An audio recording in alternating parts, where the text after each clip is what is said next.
सन्यासी और चूहा की कहानी। बहुत पुरानी बात है। दक्षिण भारत के शहर महिलारोप्य नामक नगर के पास एक शिव मंदिर था। मंदिर में ताम्रचूड़ नामक एक सन्यासी रहता था। सन्यासी प्रतिदिन नगर भिक्षा मांगने जाता था। भिक्षा से ही उसका जीवन यापन होता था। बची हुई भिक्षा को एक पात्र में डालकर मंदिर की सेवा कार्य में लगे सेवकों को दे देता था। उसी मंदिर के पास बिल में एक चूहा रहता था। चूहा भिक्षा पात्र पर चढ़कर अनाज खा लेता था और बचा अनाज पात्र से नीचे गिरा देता था, जिसे उसके साथी चूहे खा लेते थे। सन्यासी ने पात्र को ऊंची खूंटी पर टांग दिया, परंतु चूहा फिर भी भिक्षा पात्र तक पहुंच जाता था। चूहे की हरकतों से सन्यासी बहुत परेशान हो गया। चूहे को दूर रखने के लिए कहीं से एक फटा बांस ले आया और भिक्षा पात्र के नीचे उसे पटकते रहता था। चोट लग जाने के डर से चूहा खूंटी पर चढ़ने से डरने लगा। एक दिन मंदिर में दूसरा सन्यासी आया, जो ताम्रचूड़ सन्यासी का घनिष्ठ मित्र था।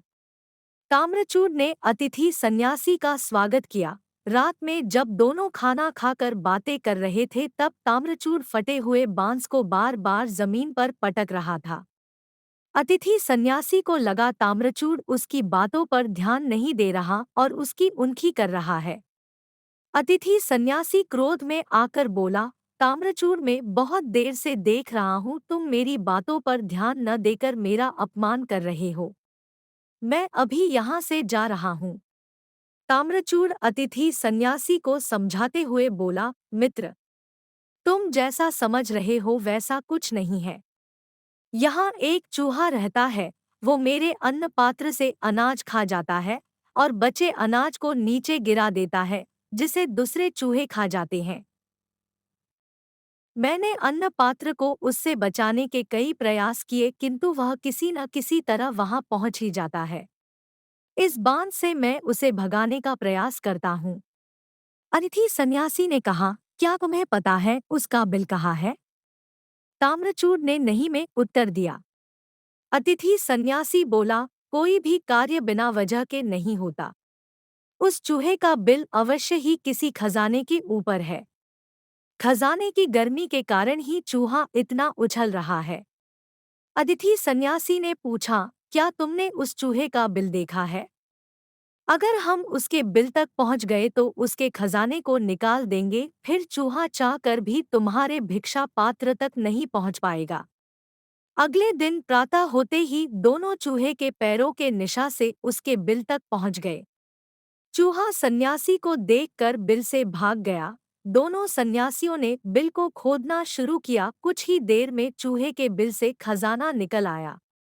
सन्यासी खजाना लेकर मंदिर आ गए और खजाने को मंदिर में दान कर दिया। चूहा जब लौट कर आया तो उसका बिल तहस नहस हो गया था और खजाना भी नहीं था। चूहे को इससे बहुत आघात पहुंचा और उसका सारा आत्मविश्वास समाप्त हो गया। चूहे के पास अब भोजन भी नहीं था और उसे बहुत जोरों की भूख लगी थी। उसने फिर मंदिर जाने का निर्णय लिया। चूहे ने देखा ताम्रचूड़ फटे बांस को जमीन पर पटक कर उससे शोर कर रहा था। तभी अतिथि सन्यासी कहता है, मित्र, अब तुम्हें इस फटे बांस की आवश्यकता नहीं है। चूहा अब चाह कर भी इस भिक्षा पात्र तक नहीं पहुंच पाएगा। चूहे ने अपनी पूरी ताकत से भिक्षा पात्र तक पहुंचने के लिए छलांग लगाई, परंतु चूहा वहां तक नहीं पहुंच पाया। चूहे ने कई बार प्रयास किया, किंतु हर बार असफल रहा। उसे देखकर दोनों सन्यासी उसका मजाक उड़ा रहे थे। वह चुपचाप वहां से वापस आ गया। चूहे ने निश्चय किया कि वह उसके धन को वापस लेकर आएगा। एक दिन रात में चूहा मंदिर पहुंच जाता है और जिस पेटी में धन रखा था उसे काटने का प्रयास करने लगता है। पेटी की आवाज सुनकर सन्यासी की नींद खुल गई और उसने पास रखे बांस से चूहे पर हमला कर दिया। एक बांस चूहे को लगा और चूहे ने गिरते पड़ते किसी तरह अपनी जान बचाई और फिर मंदिर नहीं आया। शिक्षा, अगर हमारे पास संसाधन है तो आत्मविश्वास से अद्भुत शक्तियां आ जाती है। उम्मीद है आपको कहानी पसंद आई होगी। अगर कहानी पसंद आई तो लाइक और शेयर करें और ऐसी इंटरेस्टिंग कहानियाँ सुनने के लिए चैनल को सब्सक्राइब करें।